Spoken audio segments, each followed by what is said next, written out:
Balancing your personal life with your professional life is key to making your ambition work for you. Home life, work life, they must work together. Making sure that what you're going for in your career complements your home life. Making sure that what goes on at home complements your career. One won't work well if the other doesn't. Lady gets into work early in the morning, is the last one to leave every night. This keeps going on week after week, month after month. Doesn't seem like she gets that much more accomplished than everyone else. Matter of fact, it seems like she's using the office to escape from home. Something's wrong here. Better fix it. Chances are that whatever's bothering her at home is affecting her work anyway. A guy's always late for work. Always takes off during the middle of the day to go home. There always seems to be some sort of emergency to tend to at home. He takes long breaks, leaves early to go home. He's not getting his work done in record time. He's not getting anything done at all. Chances are he's using the emergencies at home as an excuse to stay away from the job. If something's wrong at work, fix it, if you can, or look for your solution elsewhere. If something's wrong at home, fix it. If what's going on at home is the result of neglect, admit it and fix it. Pay greater attention. If you need to go to counseling, go to counseling. Talk with your minister. Talk with a trusted friend. But remember that whatever the problem is at home, it probably didn't happen overnight. So make sure to give it some time in the healing. Be patient. Now there's a balance between work time and home time, professional time and personal time. They both have to be working well in order to maximize your ambition and maximize your potential. Problems at home affect work. Problems at work affect home. Even when things are going well in both areas, sometimes special circumstances call for the work time to take away from the home time. And if that's the case, make sure everybody at home knows when to expect the light at the end of the tunnel. And if that extra project is really taking away from the family, make sure your family knows that their time will be paid back with interest. Psychologists have found two major things that we as human beings get the most happiness and satisfaction from. Two things. Number one, our work. Our contribution to society, our continued progress toward reaching our goals, our activity that generates our lifestyle, influence, power. And number two, love. The love we receive from our spouse, our children, our parents, our families, our friends. Knowing that one person or several people care about us, want to spend time with us. The professional goals that you've outlined for yourself take a lot of work. Your ambition takes a lot of work, discipline, skills, constant learning to improve yourself and develop yourself and improve your skills and develop your skills. You don't expect that your achievements will come to you on a silver platter. Working on the wish and the hope and the prayer philosophy? No. You know that your goals require constant attention and discipline every day. Or they'll what? They'll never come to you at all. You can't just come home at night after work, after a long day, and expect that your family life is growing just fine all by itself. You can't just expect that your personal life will grow and flourish without attention, without taking time to feed and water and weed out the bad stuff, the negative stuff that happens while you're away. No, creating the perfect personal life, family life, takes just as much attention as creating the perfect professional life. It takes love and nurturing and kindness and sincerity and caring. It takes all those things. And that's one of the biggest mistakes that happens today. People spend all their time, focus all their energy, give everything they've got. They give it all to the job. It can't work that way. Your family requires more than that. The investment we make in our personal relationships before they're put on paper is the investment we must continue to make. The more we give, the more we get. If you stop giving, guess what? You'll probably stop receiving too. So keep your investment in relationships and family active. That's part of the good life. What good is a mansion on the hill if you've got no one to share it with? It's no good. What good is an investment portfolio worth millions if you've got no one to share it with? It's no good. What good is working so hard day after day, month after month, year after year, working until you accumulate everything you want, and in the meantime, your family left you? It's no good. It all loses its value. Life has to be balanced. Work hard, play hard. Work 6 days, take 1 day off. Work 3 months, take 1 week off. Life has to be balanced, or your lifestyle will suffer. Life without balance can cost your relationships. Life without balance can cost your health. Life without balance can cost your spirituality. Life without balance can cost your wealth. Happiness. Balance. Work on a balanced life. Work on balanced ambitions.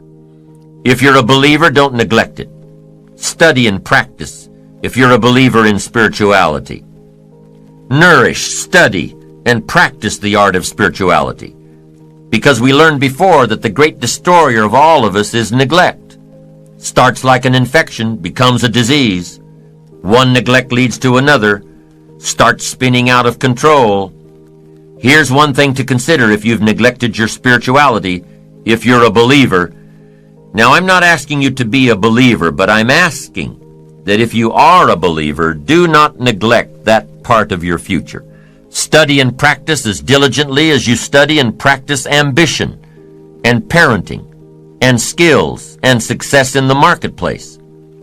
Faith helps sustain ambition. Here's what else plays an important role in your ambition: your physical side, your health. And here's some of the best advice I've got on the physical side. Ancient scripture says, treat your body like a temple. Excellent advice. Treat your body like a temple, meaning something you'd take extremely good care of. A temple, not a woodshed.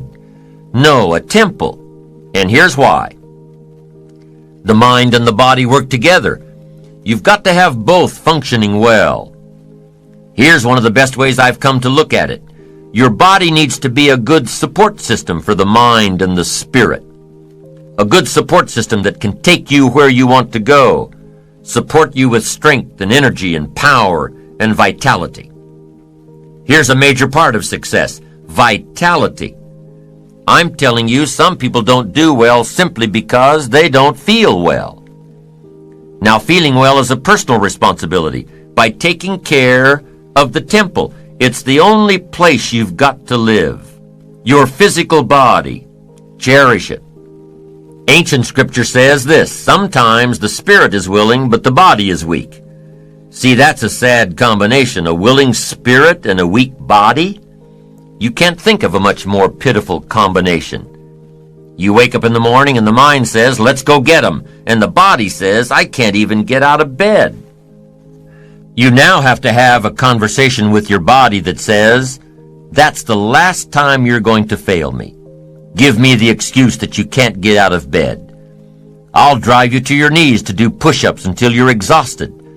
I've got these plans for fortune and enterprise, and there's one thing I'm going to demand: a strong, unbelievably powerful support system. From now on, I'm going to have a support system that will take me wherever I want to go. Support me with power. Support me with vitality, strength, uniqueness, zest. Anything less than that, I will not settle for. I'm telling you, you've got to take care of this physical side because it's so important. Be conscious of self, of your support system. Be conscious of self, but not self-conscious. Don't work on it too much, more than you need to. You don't have to spend 6 hours a day to have a good support system.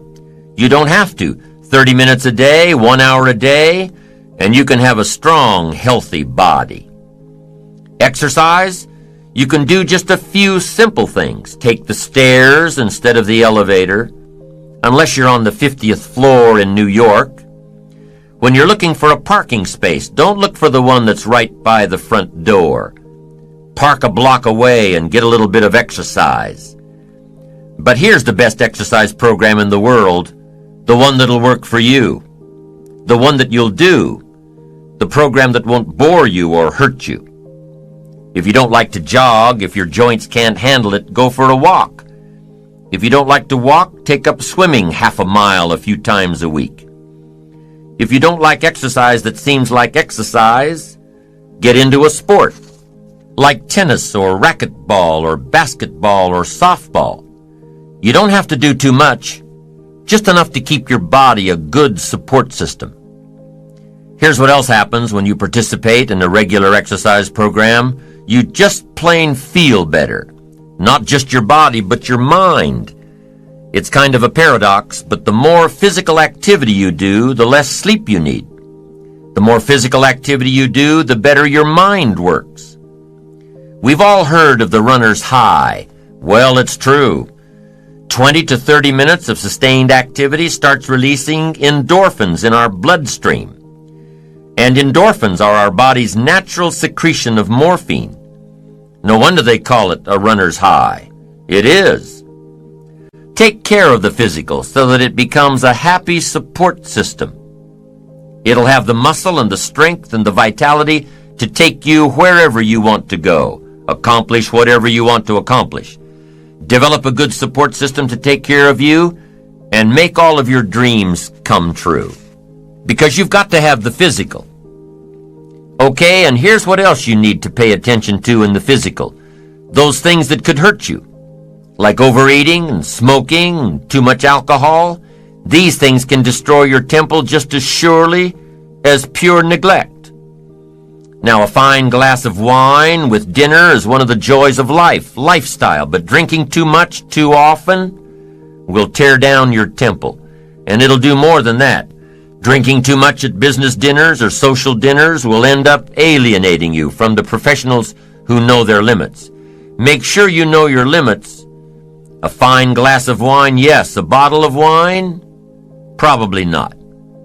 Know your limits. Pay attention to your behavior in the marketplace, lest it cost you more than you'd like to pay. It's all about balance in life. How your ambition in the marketplace translates into a balanced life at home. If you're giving too much at work, pay it back to your family with interest. Balance. It's important. If you don't have balance, you have what? You'll end up paying too high a price, sacrificing your family for your work, being careful with your clients and careless with your children. Without balance, there's a price to pay, and we must all pay the price. And sometimes the price is just too high. So evaluate the price before you begin. What must I give up to achieve this goal? What must I become? Evaluate it all. Now, do you think your disciplines at work can affect your personal life? Do you think the skills you perfect at work affect your personal life? Of course. The skills you bring from work have an enormous bearing on your personal life. All disciplines affect each other. Nothing stands alone. Everything affects everything. Everything matters. Yes, there are some things that don't matter as much, but there isn't anything that doesn't matter. Nothing at all. Be not casual in your approach to life and business and family. Don't be casual. Everything matters. How you treat your children will undoubtedly affect how you treat your clients. How you run your office will undoubtedly affect how you run your life. Now, I'm not talking about the incredible feelings of accomplishment. I'm talking about the tangible rewards of ambition. How wealthy should you be in knowledge and in spirit? As wealthy as you possibly can be. How rich should you be? In dollars and investments. As rich as you possibly can be. Now, I'm not talking greedy. I'm talking reward for success at the service of others, not at the expense of others. Is it okay to strive for success? Is it okay to strive to become rich and wealthy? Many people struggle with the concept of being rich. Rich people lack morals. Rich people are cutthroat. Rich people don't care. No, that's not true. Now, some rich people lack morals, are cutthroat, and don't care. But a lot of poor people have those same traits. So corruption is not inherent with being rich or wealthy. Corruption is inherent with gaining at the expense of others. Corruption is evil. But wealth is not evil. Wealth says discover your own talents and use them and take care of them, so your own talents and skills and gifts can take care of you. I firmly believe, the more that I ponder this topic of wealth, I firmly believe that it's our natural destiny to grow, to succeed, to prosper, and to find happiness. So here's what I've learned to do to temper the words rich and wealthy. I call it becoming financially independent. That's a little easier than rich or wealthy, because some people have this idea that to be wealthy or rich, you've got to misuse people, you've got to tell lies, you've got to throw away values. If being rich bothers you, don't pursue riches. Some people even tell me that the Bible says it's hard for a rich man to reach heaven. I say, well, that language suits me. It didn't say it was impossible. It just said it was hard. I don't mind a little hard stuff. I'm also reminded that the Bible says the meek shall inherit the earth. But where does it say that in order to be meek you have to be poor? No, the Bible doesn't say you have to be poor. That's just an interpretation. A poor rationalization that lazy people use. People who need to justify their lack of progress. People who will give up in the midst of any adversity. People who don't even try. For everyone that's born in America or comes to America, here's part of your heritage. The opportunity to become financially independent. In a nation that's full of hope and promise, it's our heritage and our right, and within our reach, to realize all the best that exists, including personal wealth. So let me give you now, by definition, the meaning of financial independence. And kids go for this because this is simple language. Financial independence is the ability to live from the income of your own personal resources. The ability to live from the income of your own personal resources. That I describe as financial independence. Now, one part of it is how you want to live. Some people need millions for all the projects they've got going, all the causes they support. And here's what's exciting about America. What if you decided you had to be rich? To do all the things you wanted to do, go all the places, support all the projects. What if you had to be rich? Are there books on the subject? Yes, of course. There's plenty of information on how to be rich. But if you don't have to be rich, you probably won't read the books. What drives you to go get the books is if you have to have the money.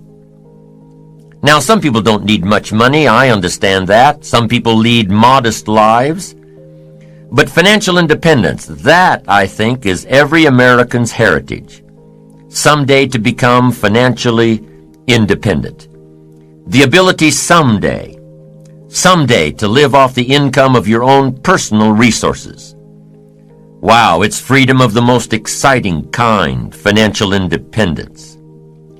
Now, to get there, I assume that you've got this money thing settled, that it's okay to be rich and wealthy. It depends on how you earn it, of course. Success at the service of others, not at the expense of others. Wealth by rendering wealthy amounts of service. Everybody has got to weigh this for themselves. I understand that. But let's say that you'd like to go for becoming financially independent. Here's number one. It's a matter first of philosophy. The philosophy of the rich. Rich people invest their money and spend what's left. The difference in your economic future is going to be not the economy. The difference in your economic future is going to be your philosophy. So now let me teach you some of the best philosophy I know. What to do with a dollar. To begin with, never spend more than 70 cents. And here's a good plan for the remaining 30 cents. I suggest you take 10 cents out of every dollar and give it to charity. Here's why. Nothing teaches kids character better than generosity. It helps you teach so many things. Generosity, supporting worthy projects, taking a piece of what you've been blessed with and turning it back to help people who can't help themselves. Worthy projects, charity. And the time to start is when the amounts are small. I'm telling you that if a kid understands this, he'll give you a dime out of every dollar. Once they understand, and it's easy to give a dime out of a dollar. It's a little tougher to give 100,000 out of a million. Somebody says, oh, if I had 1,000,000, I'd give 100,000. I'm not so sure. That's a lot of money. We'd better start you early so you'll be ready when the big stuff comes. So 10 cents for charity. Here's the next 10 cents. 10 cents for active capital. Active capital. Active capital to try to make a profit. We live in a capitalistic society where the money belongs in the hands of the people, not in the hands of the government. So you should turn part of your wages into capital and turn capital into a profit-making enterprise. It can be a piece of property. It can be anything. Buy, sell. It doesn't matter what it is. Try to show a profit. And this is where I teach kids how to have 2 bicycles, one to ride and one to rent. Active capital fund. Because here's what I teach kids. Kids will be happy to learn this. Profits are better than wages. Kids need to know that. The benefits of living in a capitalistic society. Kids can start a Kool-Aid stand before they can get a job. Kids can clean out their rooms, have a garage sale to earn some profit. It doesn't take a kid long to figure out that profits are better than wages, better than allowances. And that's what America is all about, a profit. And here's what's exciting about making a profit. You can make a profit long before you can legitimately earn a wage. There are no limits. Your profits can sometimes accelerate much faster than your wages. Teach your kids early. Profits are better than wages. Wages make you a living. Profits make you a fortune. And we should all try our hand at making a profit since we live in a capitalistic society. How long will it take to triple your wages currently? A while. But profits, there's no limit. My gosh, once I understood this, I went bonkers. Profits. The whole world benefits if we all leave more profit. Leave a profit. Make a profit. I talked to a man who rents a lot of apartments. He said, Mr. Rohn, you wouldn't believe it. Most people, when they leave the apartment, it's trashed. I said, you've got to be kidding. He said, no. What a reputation. Everything you touch turns to trash, gets dirty. Got to turn that around. One of the best ways to train yourself is to leave a profit. A friend of mine has made money on every car he's bought.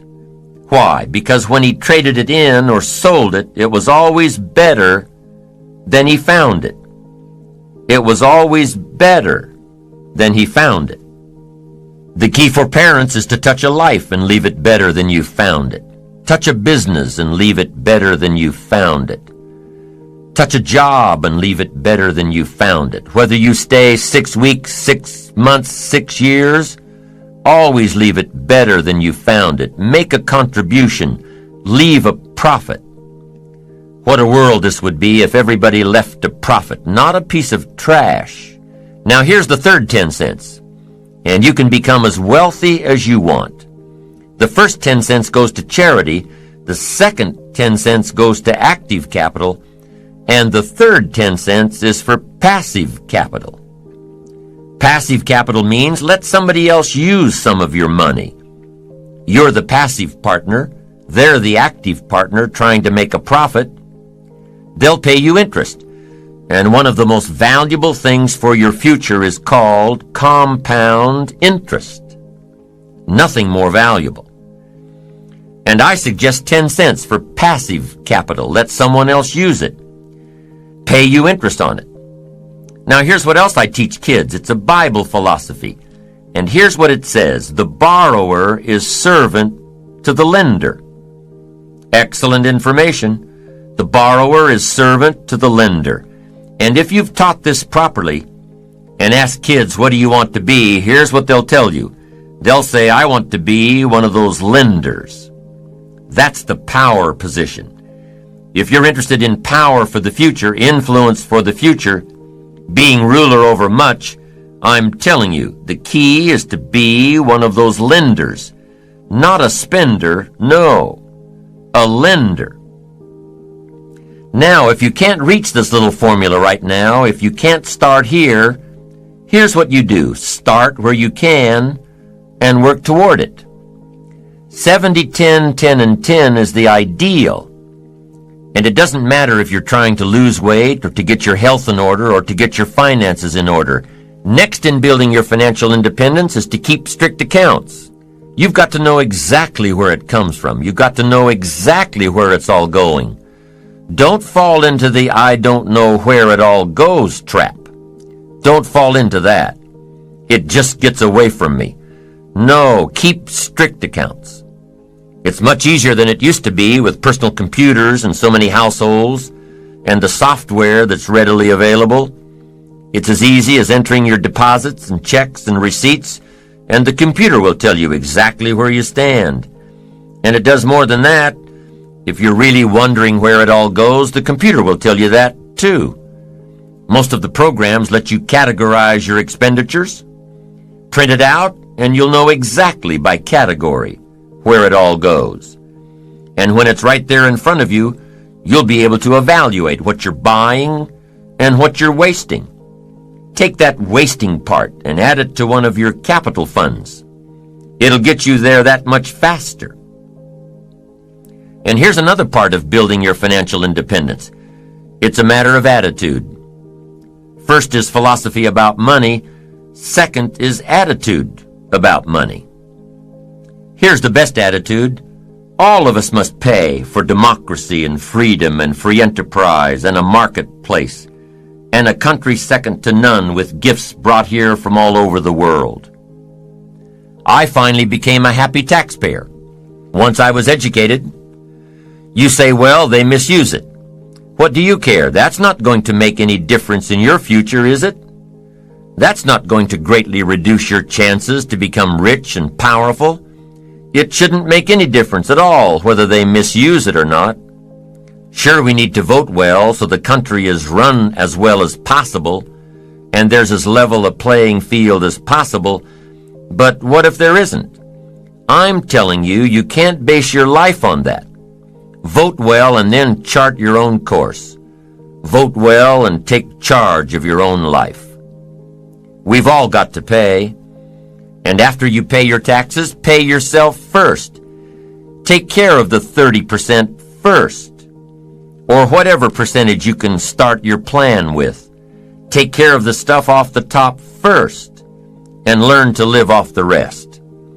Make your investments, whatever size they are, before you pay your bills. Give to charity before you buy the extra things you want. A man I know has an MBA from Harvard and an engineering degree from MIT. Smart guy. Semi-retired now and doing what he likes best, teaching. He teaches college courses in economics and business planning. But when he teaches economics, he also teaches personal economics. This is what he starts his classes with. Decide how you want to live now versus how long you want to work. Decide how you want to live now versus how long you want to work. This means if you want to spend everything you make now, you'll have to work longer and harder. If you spend everything you make now, you'll have no choice but to work longer and harder.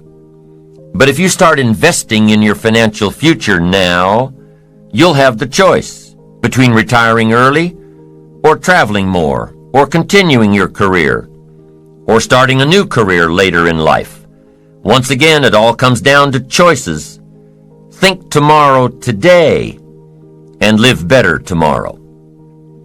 Here's the next thing to think of when you're planning your economic future. Be careful with your credit cards. Selling money is big business.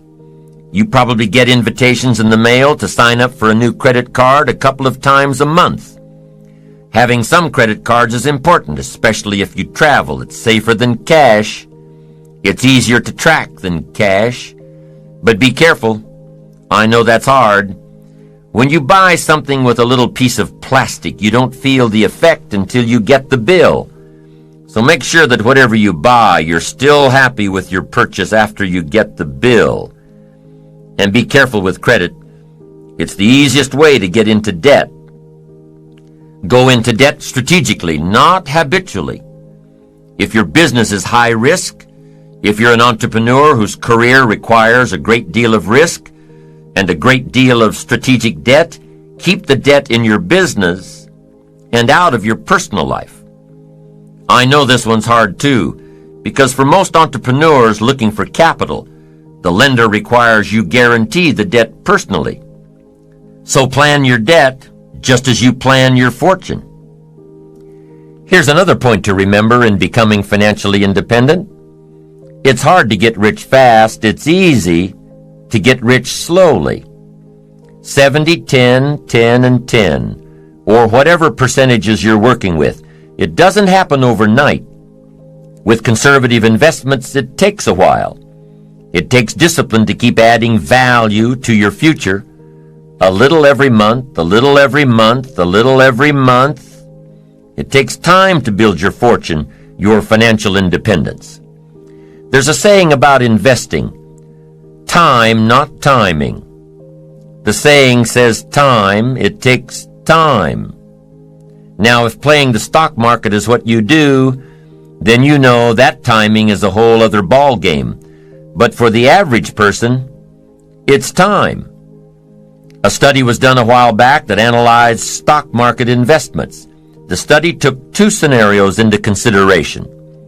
The first one took place over 40 years. In the first scenario, stocks were bought at the very worst possible time and sold at the very worst possible time. Bought high and sold low. And after 40 years, the average return was around 10%. Scenario 1 dealt with time.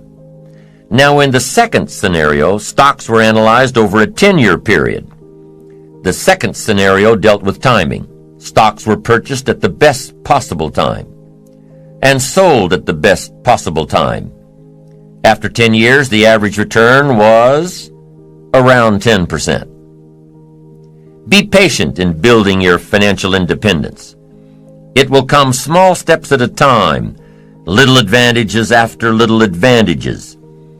It's hard to be patient, but it's just like building your ambition and achieving your goals. It happens one step at a time. And what if patience has nothing to do with building financial independence? What about those trust fund babies that are handed their financial independence on a silver platter, never having to work a day in their lives? First car is a Porsche. First house is a mansion.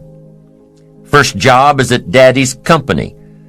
What about those people born rich?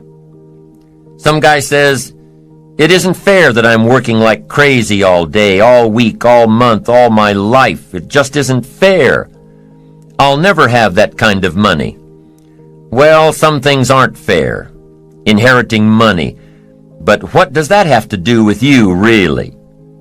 If your goal is to have greater financial independence than some of those you know, then you'd better start working harder and smarter on your goals, your own visions, and stop pondering what's fair and what isn't. Start examining what's keeping you back instead of what's keeping them ahead. Start looking at what you're doing. Start looking at you instead of it.